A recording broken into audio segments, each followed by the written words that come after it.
High, কেমন আছো সবাই? নিশ্চয়ই খুব ভালো আছো। আমি দুপুরে খাওয়ার পর ঘুমিয়ে পড়েছিলাম। যেহেতু আমার এখন এক্সাম চলছে, তো এখন রুমে আছি বেশ কিছুদিন। তো দুপুরে খাওয়ার পরে একটা ঘুম তো দিতেই হবে। আমাদের মেসে থাকাতে খুব কম জায়গার মধ্যে আমাদের সবকিছু করতে হয়। মানে এই যে একটা বেড, ওটাই হচ্ছে আমাদের জগৎ। ওর মধ্যেই তোমাকে খেতে হবে, শুতে হবে, পড়তে বসতে হবে, লাফালাফি করতে হবে। যা কিছু করবে ওখানেই করতে হবে। ওর বাইরে আর কিছু নেই। এত স্পেসের অভাব, মানে আমরা যে রুমটাতে থাকি, আমি যে রুমটা থাকি এতই কম জায়গা। ওই যে আমার ওই বেড, ওই চৌকো একটা চৌকির উপরেই আমাকে সবকিছু করতে হয়।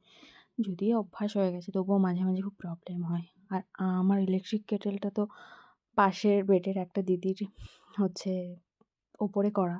কারণ দিদিটা এখন আপাতত নেই। তো ওইজন্য ইলেকট্রিক কেটেলটাকে ওখানেই রেখে আরকি আপাতত এখন জল-টল গরম করছি। কারণ না হলে ওই মেঝেতে আবার বেডের নিচের দিকটাতে রাখতে হবে, খুব প্রবলেম হয়। তো ঘুম থেকে ওঠার পর একটু চোখ-মুখ ধুয়ে খাওয়া-দাওয়া করে একটু জল-ফল, কারণ ছাড়া খাওয়াই যাচ্ছে না। তারপর পড়তে বসে গেছি। পড়তে বসার পর যেহেতু পরীক্ষা চলছে তো একটু পড়তে তো হবেই। যেহেতু সারা বছর পড়ি না। এটা যদি একটা লজ্জার ব্যাপার, তাও আমি নির্লজ্জের মতো বলে দিলাম আরকি।